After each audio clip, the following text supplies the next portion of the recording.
Assalamualaikum warahmatullahi wabarakatuh. Bismillahirrahmanirrahim. Rabbi shrah li sadri wa yassir li amri wahlul 'uqdatam min lisani. Allahumma shalli wa sallim wa barik ala sayyidina Muhammadin wa ala alihi wa sahbihi ajmain. Amma ba'du. Yang sangat saya hormati Profesor Dr. Purwo Santoso selaku Rektor UNU. Di sini ada pernah mas-mas saya, ada Profesor Yani, ada Mas Aris, ada teman-teman, ada Pak Mustafid, semua yang saya hormati. Saya mohon maaf atas keterlambatan karena saya masih sekolah tadi, masih mengikuti sekolah. Jamnya harus tadi jam 9. Mengenai ilmu manfaat itu kita mengikuti ya tradisi ulama-ulama dulu. Itu kalau pakai standar dengar makna indikator atau indikasi itu adalah dimulai dari kita legowo dengan faham-faham atau dengan satu harapan. Saya punya sekian contoh bahwa agama ini liman kana yarju wal yaumal akhir. Agama ini bagi yang selalu berpengharapan. Jadi misalnya ada orang fasik atau sedang salah atau sedang goblok, sedang tidak pinter, itu kita harus membahasakan sedang. Sedang itu ya mutalabbis bitil kalfilah atau mutalabbis bitil kalhalah. Ini penting sebagai mukaddimah karena awal kerusakan agama ini dimulai dari gerakan-gerakan yang mudah mengkafirkan kelompok lain, sehingga ini memutus harapan. Jadi saya mohon kepada Bapak Profesor, Bapak semualah yang terlibat dalam pendidikan itu, terutama ini menyemaikan harapan. Orang yang sekarang sedang jatuh bisa saja suatu saat bangkit, yang sedang fasik bisa saja suatu saat soleh. Sehingga agama ini diperuntukkan liman kana yarju wal yaumal akhir, bagi yang selalu berpengharapan. Sehingga agama ini tidak boleh main vonis mengkafirkan orang lain, terus kemudian menganggap kelompok lain tidak termasuk Islam, itu tidak boleh. Sebab itu ciri khas ahli sunnah wal jamaah yang diimplementasikan akidah NU di Indonesia, atau kalau dalam bahasa PBNU itu sudah ahli sunnah masih ditambahi an-nahdiyah. Itu dimulai dari apa sih? Itu dimulai apa? Yang tidak mudah mengkafirkan orang lain. Karena sekali gerakan ini itu tumbuh dan kita masuk ke situ, maka orang Islam itu otomatis berkurang. Karena yang hakikatnya masih Muslim, kita anggap kafir. Yang hakikatnya suatu saat tobat, kita vonis atau kita statuskan, kita stigmasi sebagai orang yang jelek, sehingga nggak ada harapan lain lagi untuk baik. Sebab itu pengajian ini atau ngaji ini saya mulai dari ciri khas mazhab ahli sunnah wal jamaah tentang ilmu manfaat. Ilmu manfaat itu ilmu yang orang itu selalu berharap kepada Allah Subhanahu wa ta'ala. Liman kana yarju wal yaumal akhir. Saya beri beberapa contoh masail fiqhiyah. Ada orang misalnya mati bunuh diri atau mati karena minum oplosan. Itu di Syarhun Nawawi, syarah hadis Nawawi ketika mensyarahi Sahih Muslim. Gimana hukumnya orang yang mati karena oplosan atau karena bunuh diri? Sebagian ulama mengatakan jangan datangi jenazahnya sebagai hukuman biar nggak ada lagi yang mati bunuh diri. Ada ulama yang berpendapat tetap kiai itu datang karena bunuh diri itu sudah salah, dan kalau kiai-kiai tidak datang maka ditakutkan ada kefiah baru dalam mengelola jenazah. Dan itu lebih bahaya. Misalnya ada orang mati oplosan karena orang-orang soleh tidak datang, kemudian komunitas mereka bikin satu tradisi baru dalam memakamkan jenazah. Misalnya didusi bearak, terus mayitnya didepnongetan, atau dimakamkan begitu saja. Sebab itu pertanyaannya, lalu gimana? Ya al-maisur la yasqutu bil ma'zur, kita harus datang, setidaknya kita tetap mendatangi syariat Islam yang dalam mengelola jenazah dimakamkan secara benar, dimandikan secara benar, disolatkan secara apa? Nah artinya begini, kita datang ini sebetulnya bukan bentuk penghormatan ke orang fasik, tapi bentuk mengawal syariat Islam supaya tetap berjalan meskipun sedang mengelola orang apa? Fasik.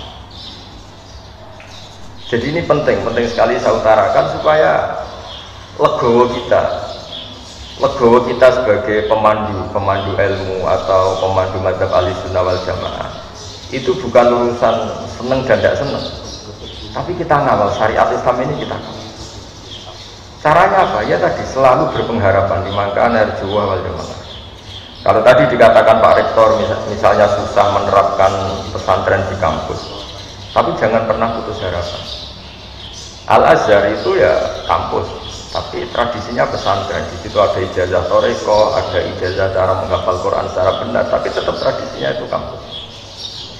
Nah, saya memulai makalah ini dengan buku yang jenengan baca semua, yang jenengan bawa, nanti tak baca secara urut sebagian yang pokok-pokok. Saya mulai dengan ilmu manfaat itu ilmu yang kaya apa? Saya akan berpendapat ilmu yang selalu memberi kita harapan. Jadi agama ini kata Allah liman kana yarjuha wal yaumal akhir, bagi selalu yang punya. Ketika Sayyidina Umar ditanya ibadah paling baik itu gimana? Intidharul farad, selalu menunggu harapan, menunggu suatu saat ada kebaikan, ada hari yang lebih baik. Nah itu dimulai dari mana? Dimulai misalnya seorang bapak yang awam, yang mungkin lugu atau bodoh selalu bilang leke jokoyok bapak, akhirnya anaknya sekolah dan lebih baik. Ada orang yang nyuwun sewu mungkin dia maling atau copet atau apa, kalau ngandani anaknya bapak tok sing nglakoni ning penjara, kowe aja sampai nasibmu koyok bapak. Dan dari harapan seorang bapak yang terpidana ini kemudian lahirlah anak-anak yang soleh. Ketika orang-orang kafir Mekah yang sangat sadis kepada Rasulullah SAW itu sampai Malakul Jibal itu nggak tega, terus menawarkan, ya Rasulullah, hari ini saya diutus Allah untuk apa? Untuk menghancurkan orang-orang Mekah yang mengusir engkau, yang menyakiti engkau. Tapi kata Nabi, jangan. Asallahu ayyukhrija min aslabihim ma ya'budullaha wa la yusyriku bihi syai'an. Mungkin bapaknya kafir, tapi saya berharap nanti anak-anaknya menjadi mukmin. Jadi orang yang kafir saja Nabi tidak butuh harapan. Ini bukti itu ada di hadis sahih di Bukhari. Dan betul, Abu Lahab punya putri namanya Durrah, ada yang baca Darrah, itu mukminah sholihah. Abu Jahal punya anak namanya Ikrimah, ini termasuk sahabiyun jalilun. Jadi agama ini digerakkan oleh harapan, dimangkan yarjuwa. Bahkan ketika bapaknya belum, kan banyak sekarang di Indonesia. Banyak di Indonesia itu orang yang nggak bisa baca Quran, anaknya hafid. Dimulai dari mana? Dimulai dari sebuah apa? Harapan, dimangkan yarjuwa wal yaumal akhir. Sebab itu dalam sebuah kitab Jami'u Ushulil Auliya, kitab tentang para wali, itu Abdul Hasan As-Sadili pernah mimpi. Di situ ketemu Nabi Nuh dan Nabi Muhammad SAW dalam mimpi. Itu Nabi Nuh digojlok begini sama Nabi Muhammad. Andaikan Nabi Nuh tahu bahwa dalam tubuh orang kafir bisa saja ada sperma nasamah namanya kalau dalam bahasa Arab, yang suatu saat ini jadi mukmin. Misalnya Abu Jahal, ternyata dia menyimpan nasamah, yaitu nanti jadinya ada Ikrimah bin Abi Jahal. Mungkin buyut-buyut kita, orang-orang di negara-negara Eropa, mungkin banyak yang mbah-mbahnya kafir, atau yang karuan ya di Arab. Di Arab itu banyak orang kafir yang karuan di kitab itu Abu Jahal punya anak Ikrimah, Abu Lahab punya anak Darrah. Andai kan Nabi Nuh tahu bahwa orang-orang kafir yang beliau pasutkan itu mati, padahal di tubuh mereka tersimpan nasamatan mukminah, bisa saja tersimpan calon-calon orang mukmin, maka mada'a ala qaumih, maka tidak akan masukkan kaumnya. Artinya apa? Kenapa Nabi Nuh yang termasuk ulul azmi akhirnya syariatnya Nabi Nuh tak menjadi syariat kita? Karena syariat kita tidak boleh Rabbil tadzar alal ardi minal kafirina Dajjal. Karena yang sedang bodoh bisa saja di situ tersimpan calon-calon profesor, calon-calon doktor, calon-calon ulama, padahal bapaknya awam atau lugu. Maka Bapak Purwo, Pak Profesor Purwo, saya pernah ketemu profesor juga di Jogja, cerita, Gus, sebenarnya saya dengan bapak saya itu entah pinter mana. Kok sampai cerita gitu? Ya, bapak saya ini petani udon, punya anak profesor. Saya profesor, anak saya naik SMP saja kesulitan. Biasanya ini pinter siapa? Makanya cerita yang favorit di Bazibar, abahnya Mbah Mun itu, ada orang awam, duduk, punya anak alim alama. Setelah punya anak alam alama ini, anaknya ini punya pondok besar itu. Ya rata-rata santri itu kultus. Anaknya saja sealim ini, apalagi bapaknya. Suatu saat bapaknya ke situ, sholatnya ya ada bener, wudunya ada bener. Santri itu masih bisa mentakwil. Ini mungkin jadab itu bahasa khusus pondok, mungkin punya perilaku khusus loh, yang sudah terbebas dari syariat. Suatu saat bapaknya ini kencing dekat musola, jadi sudah agak bisa ditakwil. Wah ini kali ini bodoh betul ya. Singkat cerita si santri memberanikan diri matur kiainya, Pak Yai, saya ini kecewa. Dulu saya kira bapak anda lebih pintar dibanding anda, karena anda alim betul. Ternyata bapak anda ini bodoh. Terus kata sang kiai tadi, ora cung, bapakku itu pintar, sing bodoh itu mbahku. Kenapa bapak jenengan pintar? Karena memutuskan punya keputusan terbaik dalam hidupnya, yaitu saya dipondokkan. Akhirnya saya jadi orang alim. Nak mbahku bodoh, berkora tau mondok nopo. Artinya apa? Generasi bodoh itu bisa diakhiri. Maka sebetulnya seorang yang bodoh itu ya sedang bodoh. Bisa saja di sini menyimpan tadi nasamatan sing mukminatan, nasamatan alimatan, nasamatan sing mu'jibatan. Sehingga kalau dalam ngaji nahwu, ini juga orang-orang umum juga harus ngaji nahwu. Bahasa nahwu itu manusia itu berstatus seperti isim fa'il. Isim fa'il itu kalau fasikun berarti sedang fase, bukan permanen fase. Seperti kita misalnya mungkin kita sholihun, ya sebetulnya sedang soleh, bisa saja kita su'ul khotimah, sehingga tetap disuruh berdoa ya muqallibal qulub tsabbit qalbi ala dinik. Lalu gerakan-gerakan ekstremis itu tidak mau belajar seperti ini. Kayak apa dulu Abi Sufyan musuhi Kanjeng Nabi, tapi akhirnya mukmin. Semua perang orang kafir itu dipimpin Abi Sufyan. Dulu ketika Nabi orang Islam kalah di perang Uhud, panglimanya orang kafir itu Wahsy, Khalid bin Walid. Tapi akhirnya Khalid bin Walid masuk Islam. Orang yang paling biadab di perang Uhud itu Wahsy, yaitu yang membunuh Sayyid Hamzah, juga akhirnya Islam. Maka ilmu nahwu itu penting, berarti fasikun ya terjemahannya sebetulnya sedang fase, bukan berstatus fase, bukan berstatus permanen fase. Sehingga itu dipelajari oleh ulama-ulama. Kenapa? Karena dengan cara seperti itu ada harapan. Maka saya mohon, misalnya Universitas NU yang di Jogja, misalnya masih kecil ya berharap lebih besar, misalnya kurang baik berharap akan lebih baik. Pokoknya hasil itu jangan sampai orang itu tidak punya harapan. Maka kata Sayyidina Umar, afdhalul ibadah intidharul farad. Ibadah terbaik adalah selalu punya apa? Harapan, dan berharap hari esok lebih baik, hari esok lebih baik. Dan awal dari kesalahan kita bermadzhab adalah madhab yang takfiri, yang memutus harapan. Ya, karena maknanya mengkafirkan itu berarti menutup orang lain dari rahmatnya Allah. Karena maknanya kafir itu penutup. Sehingga dalam sebagian bahasa Arab, petani itu bahasa Arabnya kufar, karena maknanya itu penutup biji-bijian di tanah. Jadi bahasa kafir itu, makanya bahasa kafir kadang dipakai lain syakartum la azidanakum wa lain kafartum. Kenapa dikatakan kafartum? Karena menutupi nikmat yang diberikan Allah ke dia, pengingkar nikmat. Sehingga bandingannya kafartum dengan apa? Syakartum. Nabi Sulaiman juga pernah bilang, hada min fadli rabbi liyabluwani aashkuru apa. Jadi punya bahasa kafir itu tidak mesti seru keluar dari Islam, itu tidak. Bahasa kafir itu bisa pengingkaran terhadap apa? Nikmat atau pengingkaran terhadap anugerah Allah juga disebut kafir. Karena bandingannya itu syukur sama apa? Kufur. Nah kadang perbandingan itu ekstrim, yaitu mukmin dan kafir.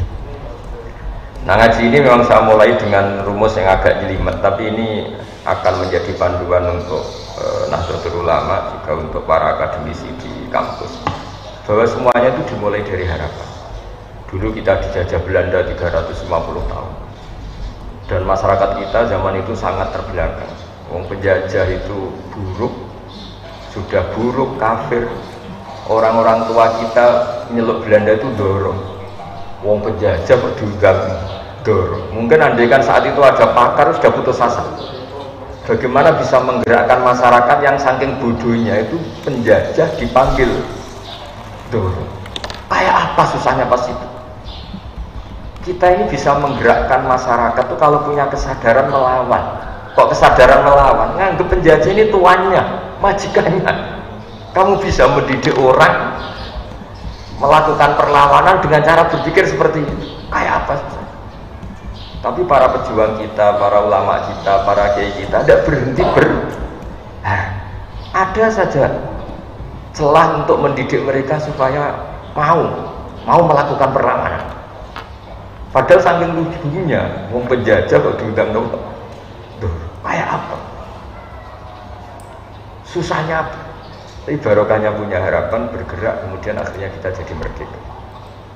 Orang-orang desa yang jadi buruh, gara-gara jadi buruh lama, roh enake wong sugih, duwe akeh, rumahnya AC nan kulkasan, terus punya harapan, muga-muga anakku ora kaya aku. Periode anak sudah jadi orang yang tidak buruh. Banyak orang yang buta huruf, periode anak itu sudah hafal Quran. Banyak orang yang nggak tamat SD, periode anak sudah dosen. Makanya PR kita setelah kita jadi anaknya orang awam, jadi dosen, jadi doktor, apa kita setelah jadi doktor bisa lebih baik? Nah ini PR. Jadi ilmu manfaat itu dimulai dari cara berpikir, itu selalu punya. Makanya kalau dalam balaghah, di balaghah pesantren, kenapa Nabi Adam itu ditobati Allah? Padahal salahnya sama-sama salah. Iblis ya salah, melanggar perintah Allah. Adam juga salah, melanggar perintah Allah.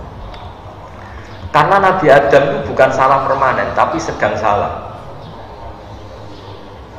Yaitu Allah membahasakan wa aso adamu rabbahu fahuwa. Jadi kalau dalam bahasa Arab itu ada bahasa status, ada bahasa sedang.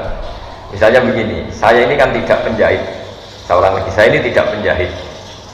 Terus pas Pak Rektor main ke rumah saya pas jahit sarung. Itu mesti bahasanya ra'aituhu yaqutu sauban atau ra'aituhu khata sauban. Saya melihat Gus Bahak sedang menjahit. Sedang menjahit ya sudah sedang menjahit, tapi saya tetap tidak penjahit. Adam itu hanya dibahasakan Allah wa aso adamu rabbahu fahuwa. Itu sama dengan bahasa khata fulanun at-tauba. Ada orang menjahit baju. Ya sudah menjahit saja, tapi tidak penjahit. Jadi tidak boleh kamu bahasakan Adam itu pendosa, tapi sedang dosa. Nah, ilmu-ilmu seperti ini mulai hilang karena orang itu lebih menganalisis, nuruti pikirannya, khayalnya daripada mengikuti kaidah. Padahal kalau dalam kaidah seperti yang saya utarakan tadi, bahasa fasik itu isim fa'il itu zamannya tuh hal sama istiqbal. Kalau hal itu sekarang, berarti sekarang sedang fasik. Orang itu sekarang sedang kafir. Tapi mana kita tidak pernah tahu kaifa akibatnya, nanti akibatnya kayak apa. Kayak apa kita perang Uhud, bencinya kita sama Wahsy karena membunuh Sayyid Hamzah, bencinya kita sama Khalid bin Walid karena dia panglima perang orang kafir. Tapi apa yang terjadi? Khalid bin Walid akhirnya masuk Islam, Wahsy sama. Mungkin sebagian mahasiswa, ini juga sekaligus nyambut mahasiswa baru, mungkin sebagian mahasiswa kecewa punya bapak yang lugu, yang awam, mungkin yang jualan pentol, mungkin yang apa. Tapi justru itu menginspirasi anak-anak untuk tidak punya nasib kayak bapak. Sementara kadang yang kita anaknya orang mapan, justru inginnya nuntut yang bersifat materi. Jadi akhirnya apa? Setelah yang anaknya orang awam, anaknya orang lugu ini jadi orang, nanti jadi kebanggaan. Saya ini anaknya orang biasa bisa jadi dekan. Tapi yang menggerakkan itu apa? Yaitu harapan. Makanya ciri khas madzhab Ahlussunnah wal Jamaah adalah tidak boleh mengkafirkan orang lain, karena dengan itu berarti Anda memutuskan hubungan Allah dan hambanya. Nggak boleh, anak saja nggak boleh dipisahkan dari orang tuanya. Nggak boleh kamu menjual pedet atau anak sapi terpisah dari indukannya yang masih menyusu. Apalagi ini at-tafriq bainal abdi wa rabbi.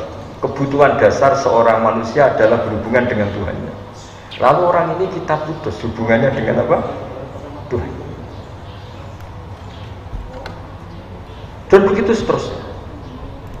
Sehingga tadi Nabi, meskipun yang menyakiti Nabi ini orang-orang kafir yang sangat biadab, ketika mau dihabisi sama malaikatul jibal, itu Nabi masih ngendikan bal arju ayyukhrijawahu min aslabihim ma ya'budullaha wa la yusyriku bihi syai'an. Jadi ini yang sedang kafir saja Nabi tidak berhenti berpengharap.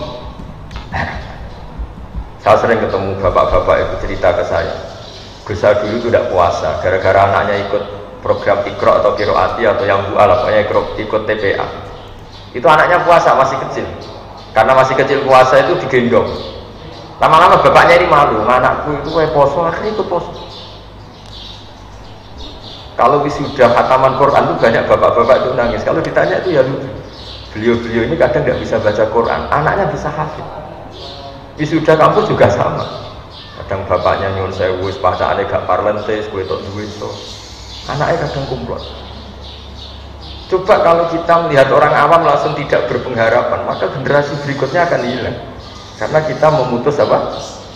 Hari. Makanya agama ini bagi siapa? Liman kana yarjuwaha wal yaumal akhir. Agama ini bagi siapa yang selalu punya. Indonesia pernah nggak merdeka, pernah ada gestok, pernah ada apa saja, dan sekarang baik-baik saja. Sekarang juga ada masalah pandemi, masalah apa. Tapi kita selalu berharap akan baik-baik saja. Karena agama ini liman kana yarjuwaha wal yaumal. Kemudian berikutnya saya akan terangkan metode dakwah, metode mengelola ilmu supaya lebih baik, lebih manfaat. Ini saya menyitir ini, mohon dibuka halaman tentang apa metode.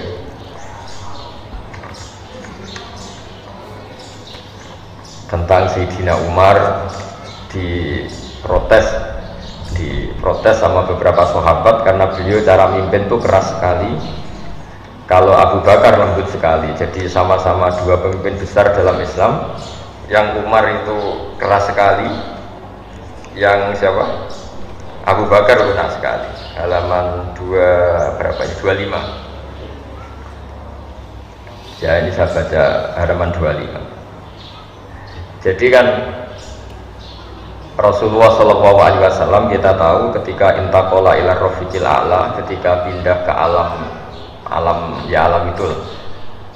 Karena tentang Nabi itu gini Pak Rektor, jangan sampai kita yang NU atau yang ahli sunnah wal jamaah itu menamai Nabi itu meninggal. Jadi memang kalau ulama itu aturannya agak jelimet.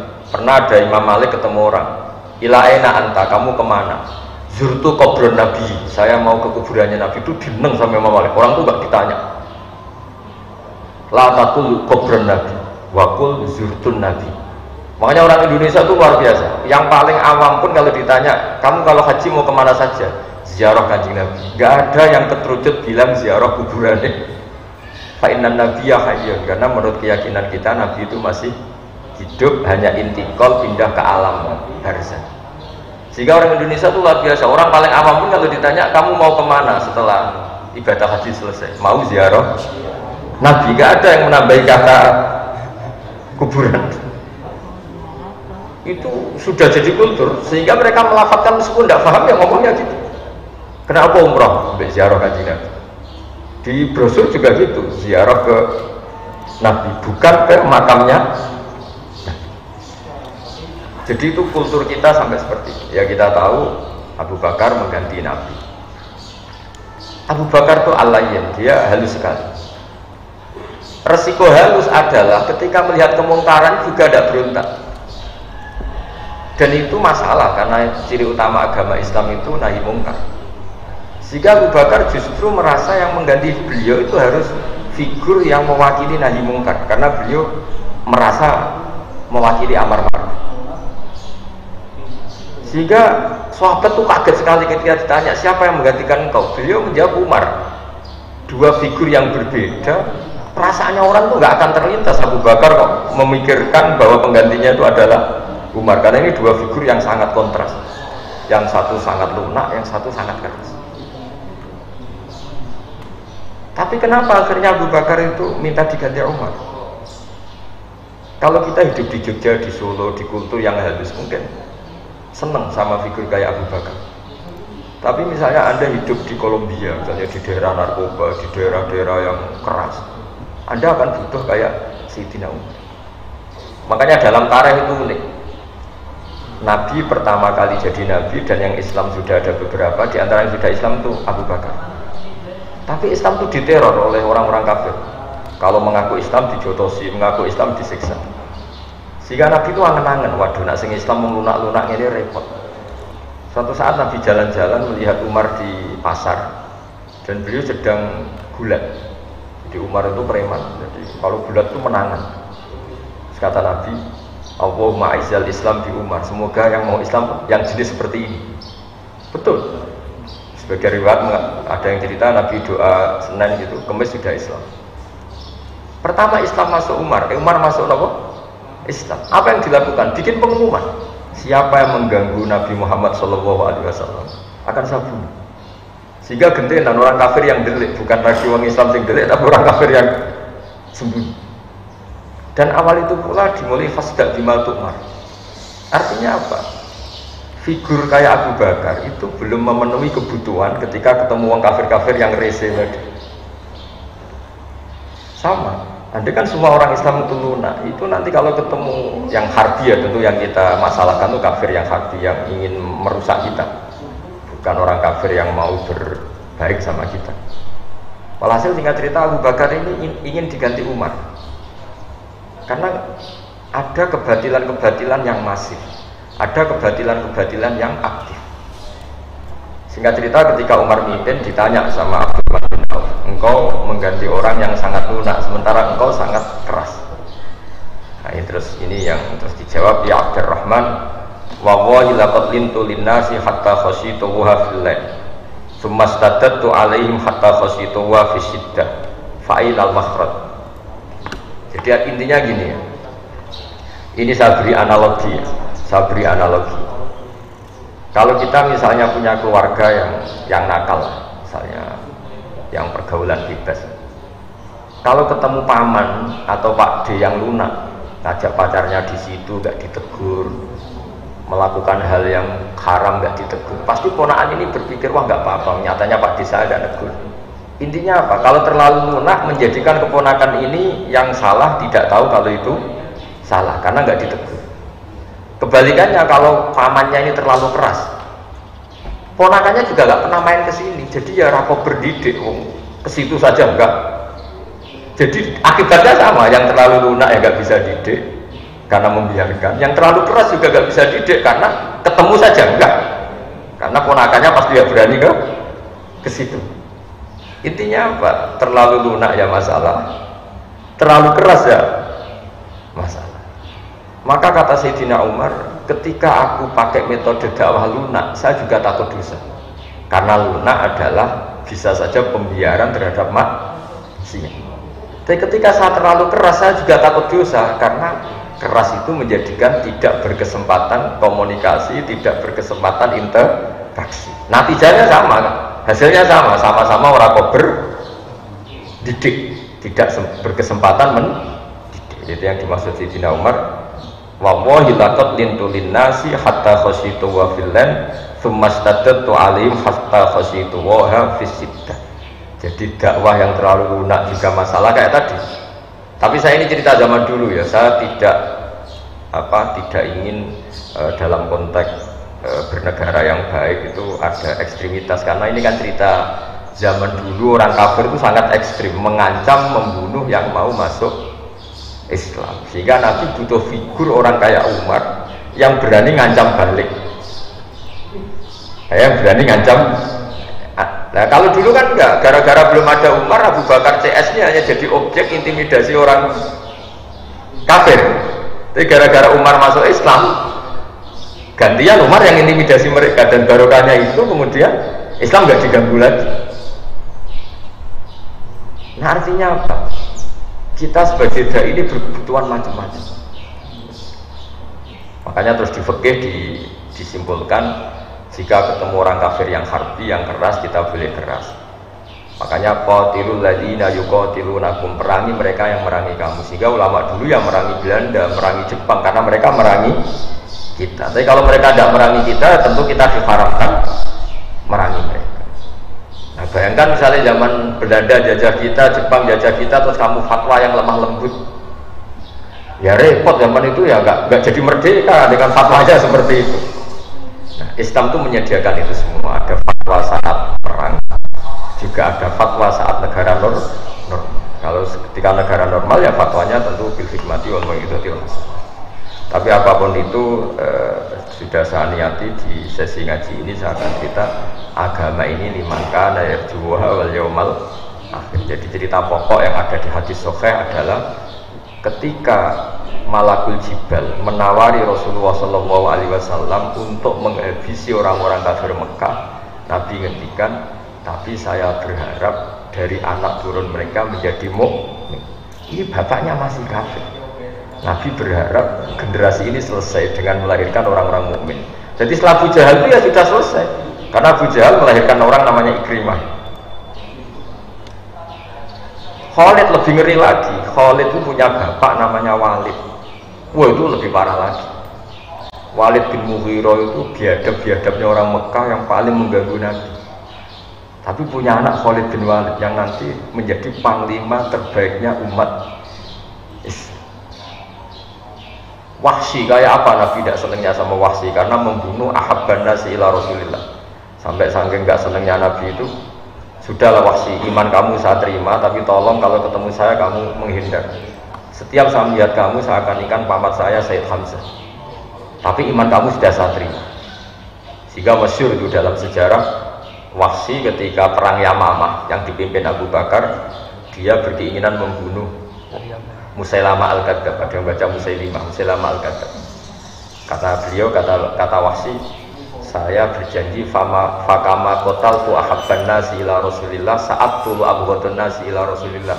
Saya bersumpah karena saya pernah berdosa membunuh orang yang paling dicintai Rasulullah, saya akan membunuh orang yang paling dibenci Rasulullah.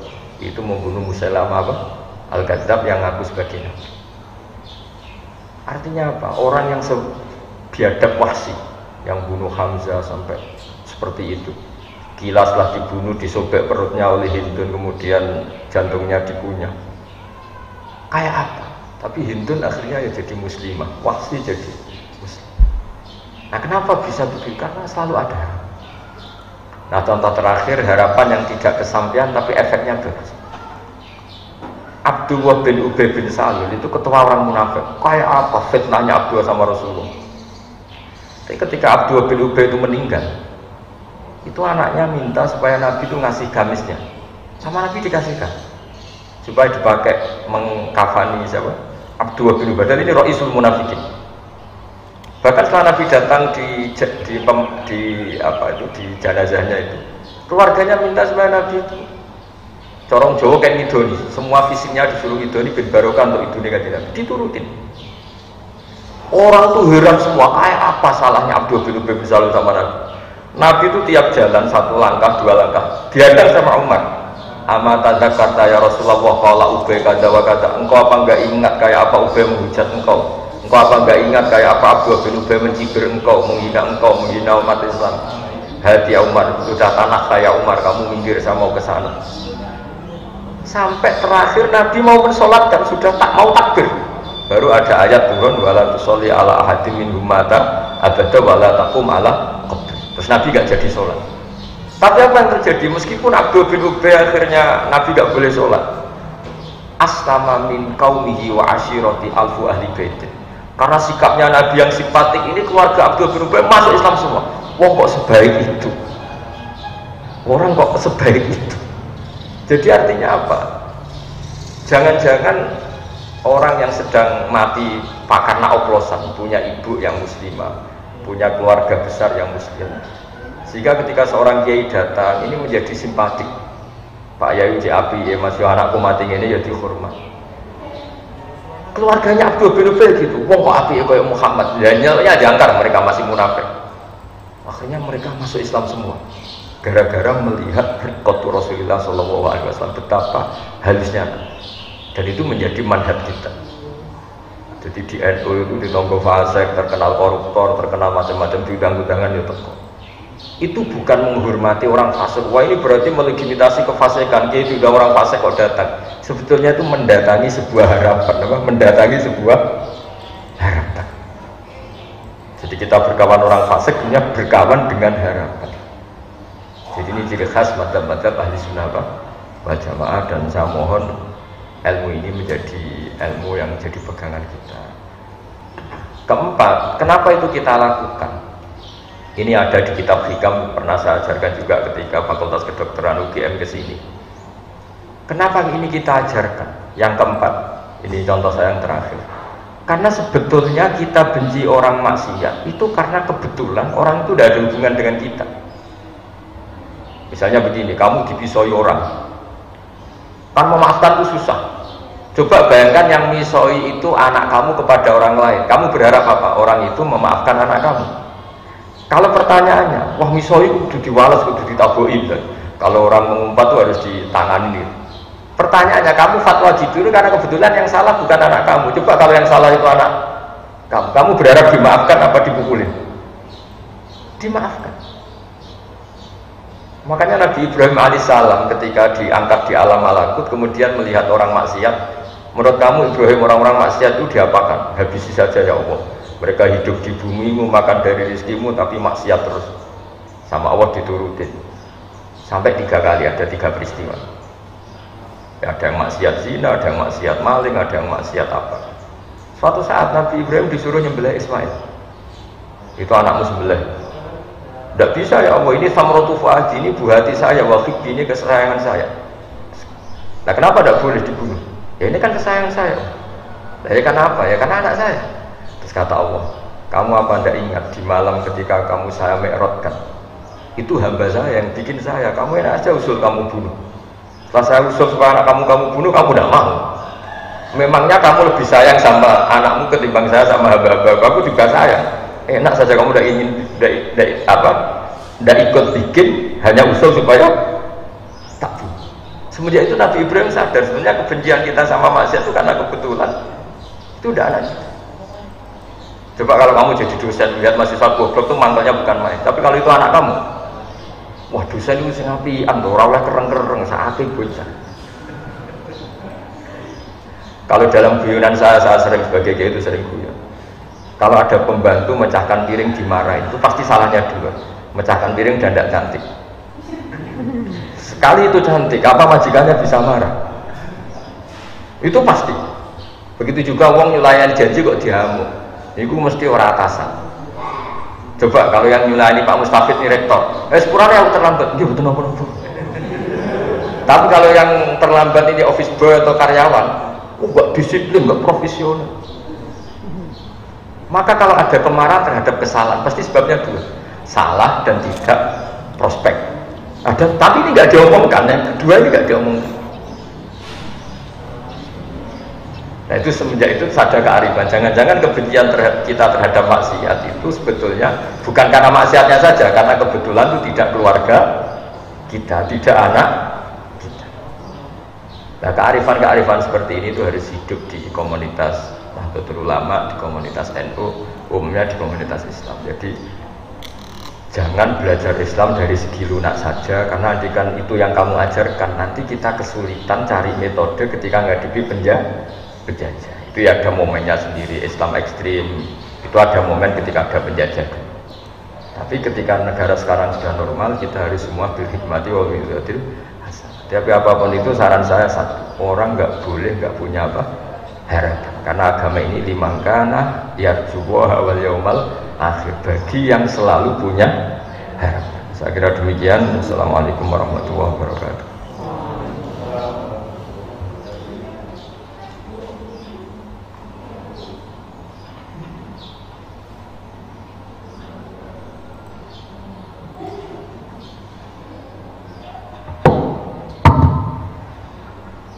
terima kasih kami sampaikan kepada Gus Bahak yang telah menyampaikan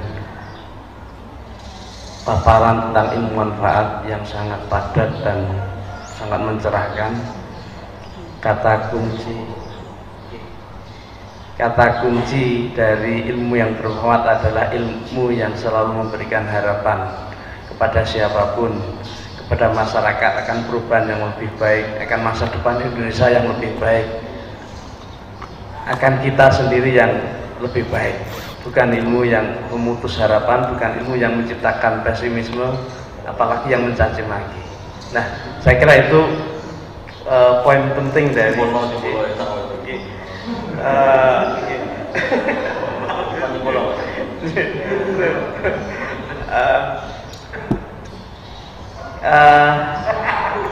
selanjutnya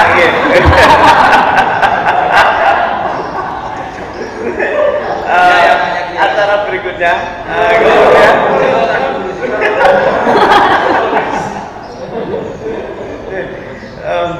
Gak ada usah dibuka. Ilmu tadi ya kan ini harus sampai nawatona ini ilmu yang memberikan harapan, yang mampu membuka harapan, yang berharap kepada Allah Subhanahu Wa Taala dan hari akhir. Nah, itulah ilmu yang yang bermanfaat kan? Ilmu yang membuat kita optimis menghadapi tantangan hidup, ilmu yang membuat kita optimis untuk menghadapi persoalan-persoalan bangsa ini, persoalan kemanusiaan dan lain-lain. Dan itu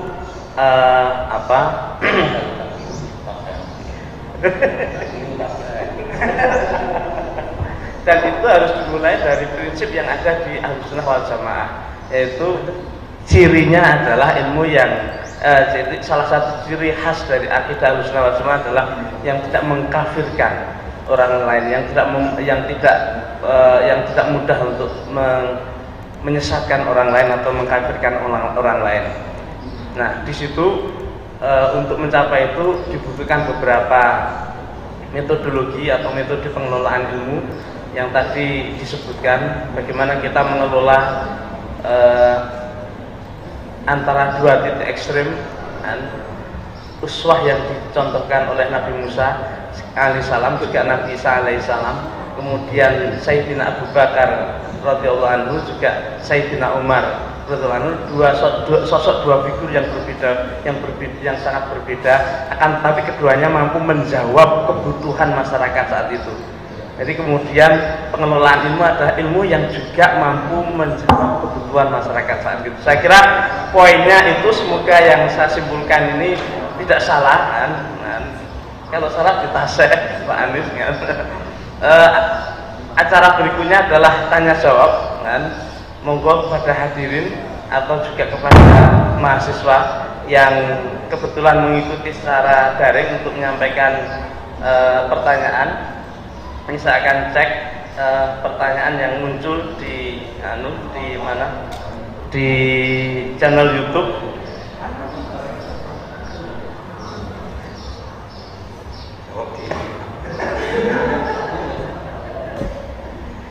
Oke.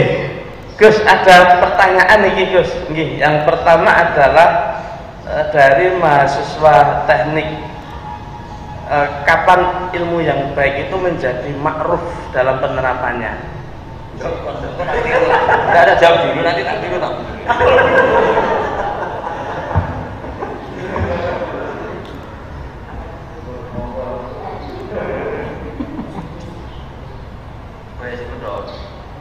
Sekarang yang kedua,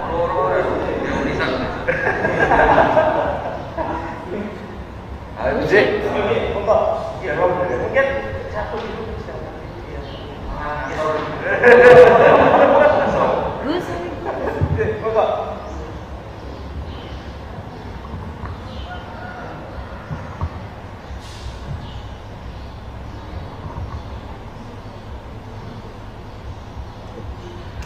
Bismillahirrahmanirrahim.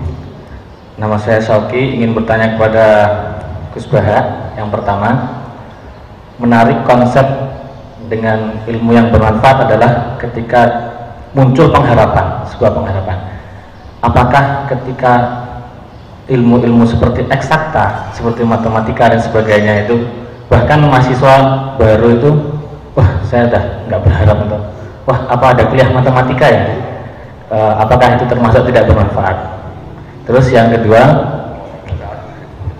ilmu manfaat dan barokah, apakah keduanya itu artinya sama? Ketika di pondok pesantren itu kan ada tradisi seperti kita harus menghormati para kiai agar ilmunya barokah atau manfaat. Nah, bagaimana kondisi itu diterapkan di lingkungan universitas yang berbeda kulturnya?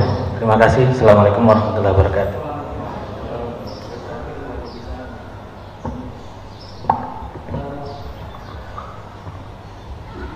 Yang terakhir terkait dengan bagaimana persoalan antara keinginan untuk mencari ilmu dan keterbatasan pembiayaan.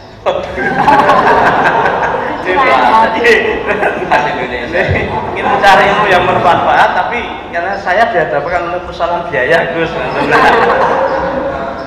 Itu curahan hati, Gus.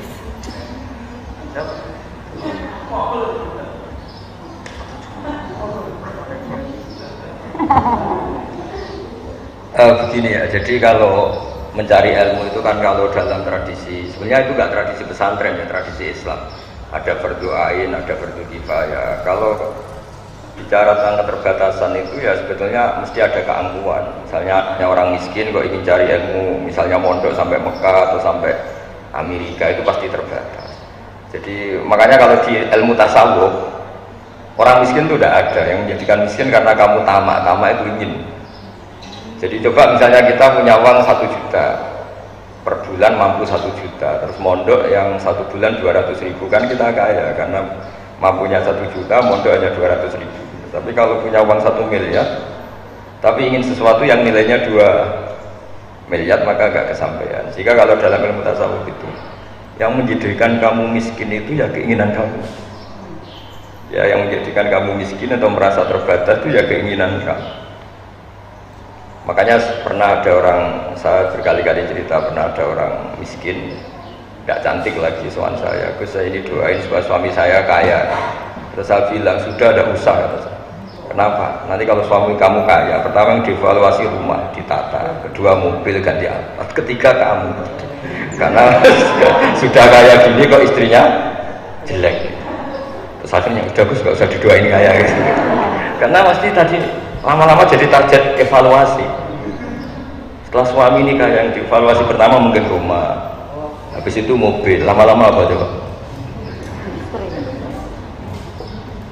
Nah makanya kalau dalam ilmu tasawuf itu keterbatasan itu tidak ada. Keterbatasan dimulai dari ketamaan kita. Sebenarnya memang saya rasakan ya enggak ada. Makanya masyhur itu Abu Yazid Al-Bustami nyuruh muridnya, ini ada uang 5. Ya kalau sekarang mungkin 100.000 belikan daging 1 kilo, pulang muridnya, wah ini tidak cukup, harganya 150. Ya terus kata gurunya arkhisuhu, ya bikin yang lebih murah. Ya tidak bisa, 100.000 aja nggak cukup, apalagi arkhisuhu bitarki. Ya sudah, kalau uang 100.000 nggak cukup ya kamu jangan ingin makan daging, selesai kan. Jadi ya kamu jangan ingin makan. Jadi hidup ini menjadi mahal itu karena ketamakan kita. Sebetulnya kalau orang mau belajar alim itu di Indonesia banyak orang alim. Tapi gara-gara dia merasa saya puas kalau belajar di Al-Azhar, saya puas kalau belajar di Ummul Qura, akhirnya dia tersiksa. Sama pondok lokal sudah tidak mau karena keangkuhannya, sama pondok yang di luar negeri nggak mampu karena keuangannya. Begitu juga masalah intelektualitas. Dia di Amerika tidak kuat, tapi sudah mencibir kampus yang ada di Indonesia.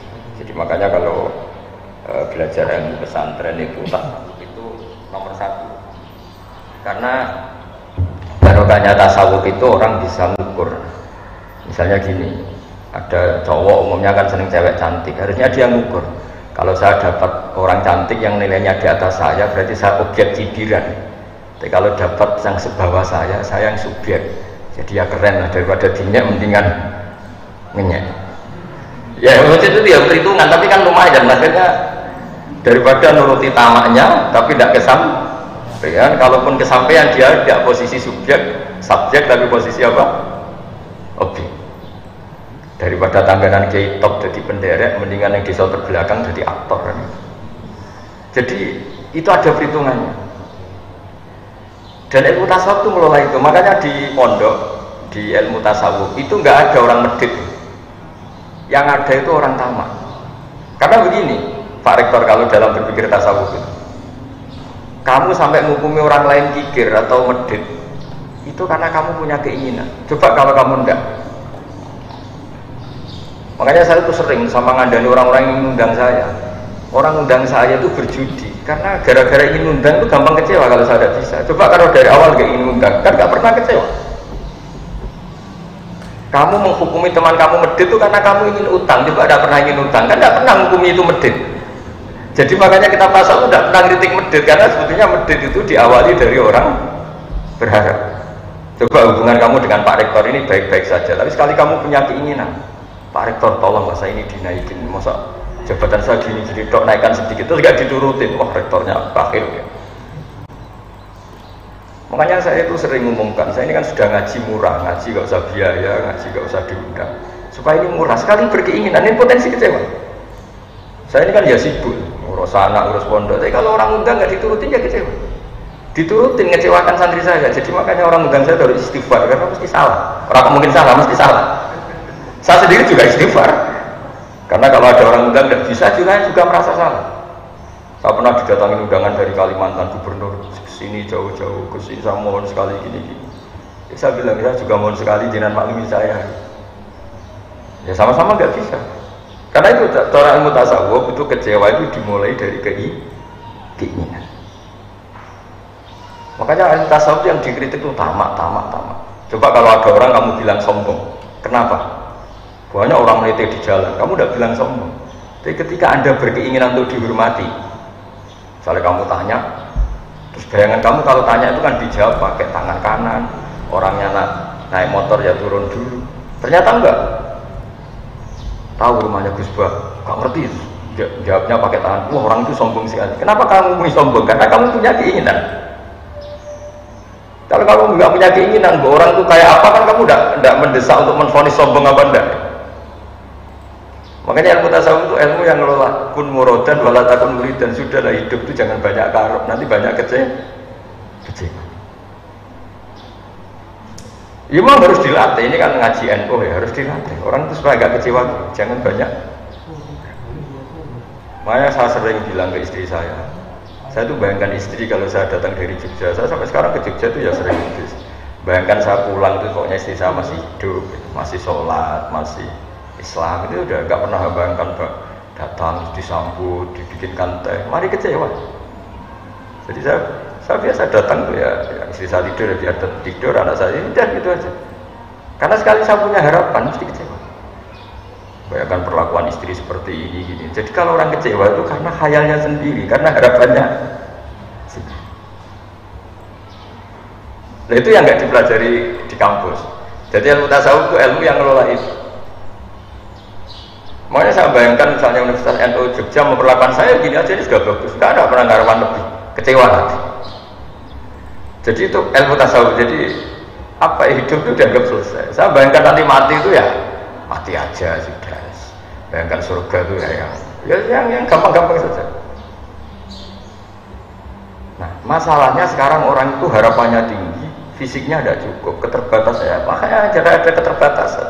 Jadi keterbatasan itu karena ada harapan tadi. Sebenarnya kalau tidak banyak harapan juga nggak ada keterbatasan. Tapi sekali ada harapan, banyak harapan pasti banyak kecewa. Itu kalau kamu minta jawaban saya khas pesantren. Kalau nggak khas pesantren malah enak. Gimana Gus kalau mau ngaji atau mau kuliah ada keterbatasan? Biasanya utang ke lembaga pinjaman malah ribet kan itu kan tidak rumus saja kalau terus atau duha terus ben sugih. Malah agama juga sarana materi kan. Makanya saya jawab saya tasawuf. Jadi keterbatasan itu, kecewa itu dimulai dari keinginan. Kamu sampai menghukumi orang lain sombong karena kamu ingin dihormati. Coba kalau kamu tidak ingin dihormati, kan banyak orang di jalan, di perapatan gitu, duduknya gini sambil rokok. Kamu tidak akan menghukumi itu sombong karena kamu tidak punya kepentingan. Tapi ada orang yang kelihatannya sopan, Ketika kamu tanya terus dia jawabnya cuek atau jutek, oh, sombong betul orang itu. Kamu mulai menghukumi sombong karena apa? Punya keinginan yang tidak kesampaian. Makanya di ilmu tasawuf itu yang dikelola satu itu keinginan. Karena keinginan ini yang merusak segalanya ketika tidak kesampaian. Makanya saya termasuk kiai yang sebetulnya kalau boleh milih itu gak suka kenal banyak orang, karena takutnya banyak keinginan terus banyak kecewa. Masyhur itu ada dua fatwa di kitab Minhajul Abidin. Ada seorang ulama berfatwa aksir min ma'rifatin nas. Kamu memperbanyak teman, karena kalau banyak teman itu banyak penopang gitu. Yang satu ulama berbilang aklil min ma'rifatin nas, kamu jangan banyak kenal orang. Dua orang ini debat. Tapi kalau tidak banyak kenal orang, tidak banyak relasi. Kalau tidak banyak relasi, kita kalau ingin apa-apa repot. Terus kata ulama yang satu, wahal tungkiru ilaman ta'rifu, bukankah kamu akan kecewa hanya dengan orang yang kamu kenal? Kamu kan tidak bisa kecewa sama orang yang tidak kamu kenal.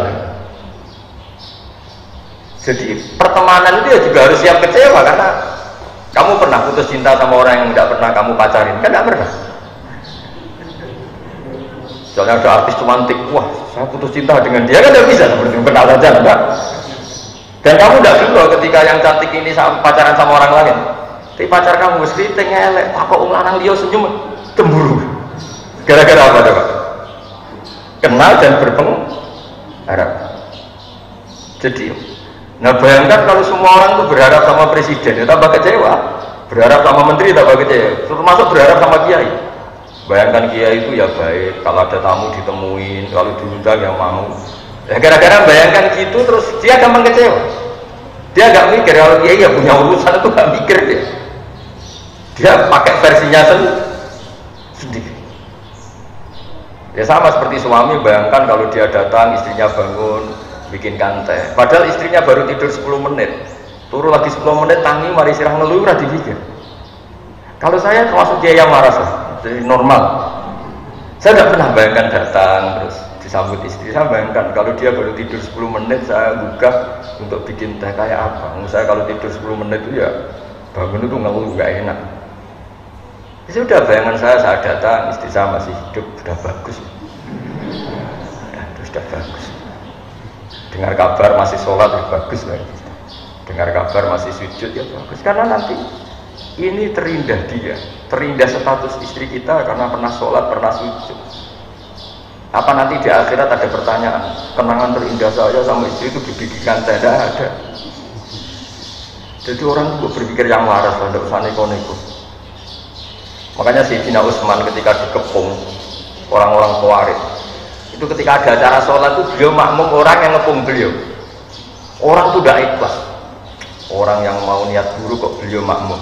Jawabannya lucu Sayyidina Utsman. As-sholat ahsanu ma ya'malun nas. Fa idza ahsanan nas fa ahsin ma'ahu. Sholat itu perilaku manusia terbaik. Maka ketika mereka sedang baik kamu ikut saja. Coba kalau semua orang Islam itu kayak kita. Sholat itu perilaku terbaik seorang mukmin. Istri kita sholat, anak kita sholat, santri kita sholat. Ya itu saja, ingat-ingat bahwa mereka punya perilaku terbaik dan itu alasan kita mau berteman dengan mereka. Tapi enggak, sholatnya sudah benar, wudunya sudah benar, hanya karena istri gak bikin teh kita marah. Berarti kita apa? Menghilangkan jejak terbaiknya, mengenang sesuatu yang tidak prinsip, yaitu tidak nyambut bikinkan teh. Betapa bodohnya kita. Jadi kata Sayyidina Utsman ketika orang Khawarij itu sholat, dia makmum, beliau makmum. Diprotes sama penggemar beliau, ini gimana engkau makmum sama orang yang nggak benar? Kata beliau, karena orang yang nggak benar ini sedang melakukan sesuatu terbaik, maka saya akan ikut. Makanya di sini pentingnya akidah di Ahlussunnah wal Jamaah. Shollu khalfa kullin barin wa fajirin. Mbok makmum itu fasik lah ke makmum tidak apa-apa, karena dia sedang baik. Ketika seorang fasik sholat itu artinya apa? Sedang melakukan sesuatu yang terbaik dalam hidupnya. Makanya dalam tradisi pesantren itu ya sudah shollu khalfa man qala la ilaha illallah. Sudah lah makmum sama siapa saja, sholatnya saya sudah tidak usah bacaannya terbaik, fikihnya terbaik, perilakunya terbaik. Memangnya kamu mau menyeleksi siapa? Ada rektor misalnya, kesalahannya mungkin bacaannya kurang baik. Yang bacaannya baik kadang jeblok di fikihnya. Yang fikihnya sudah baik kadang jeblok di perilakunya. Kan orang tidak pernah sempurna. Misalnya kiai rata-rata fasik. Kadang-kadang ya rodok diutang. Ada yang nggak punya utang, kadang-kadang punya masalah sosial. Ya namanya orang kan enggak.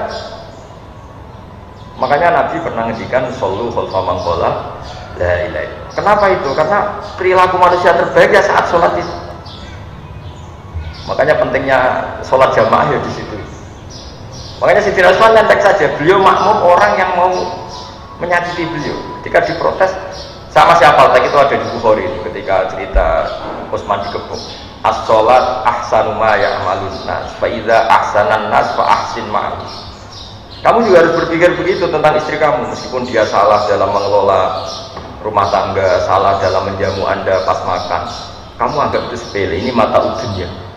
Yang kamu ingat-ingat adalah istri saya punya perilaku terbaik dalam hidupnya, yaitu sholat. Kalau gitu kan jadi enteng. Kamu menganggap besar sesuatu yang menurut Allah besar. Yang paling besar dalam hidup manusia itu adalah sholat dan sujud. Dan istri kita sudah seperti itu, santri kita sudah seperti itu, tetangga kita. Tapi enggak, kita tahu-tahu pakai ukuran pribadi. Kita kecewa kalau sama tetangga, kalau tidak urus kita, kalau tidak. Nah ini yang disebut dalam tasawuf hadzun nafsi. Kita didikte oleh hadzun nafsi. Kalau memenuhi keinginannya ya orang itu kita katakan baik, kalau enggak ya kita kecewa.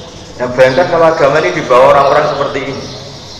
Jangan-jangan kita masuk ra'aita man ittakhadha ilahahu hawa, orang yang menuhankan hawa. Ya begitu terus. Wes terus dewe ngono. Saya itu sudah jawab semua, pokoknya gitu. Kamu yang ngumpulkan.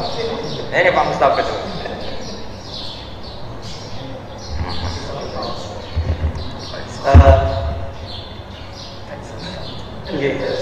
Alhamdulillah.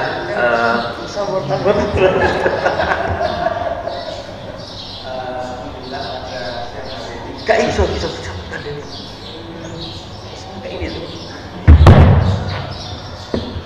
Alhamdulillah pada siang hari ini kita sudah menyelesaikan acara inti, yaitu kuliah umum untuk mahasiswa UNU Yogyakarta. Semoga kita semua dapat mengambil manfaat faedah dari kuliah tersebut, dari pengajian tersebut. Allahumma amin. Marilah kita tutup acara ini dengan bacaan hamdalah bersama-sama. Alhamdulillahirabbil alamin. Kami dari UNU Yogyakarta mengucapkan terima kasih sekali kepada Gus Baha dan Pondok Pesantren LP3 IA yang telah memberikan kesempatan kita mengadakan kuliah umum di sini. Kami mohon maaf juga atas segala keterbatasan teknis dan lain-lainnya. Terima kasih. Allahumma muwaffiq ila aqwamit thoriq. Assalamualaikum warahmatullahi wabarakatuh. Mangke mawon.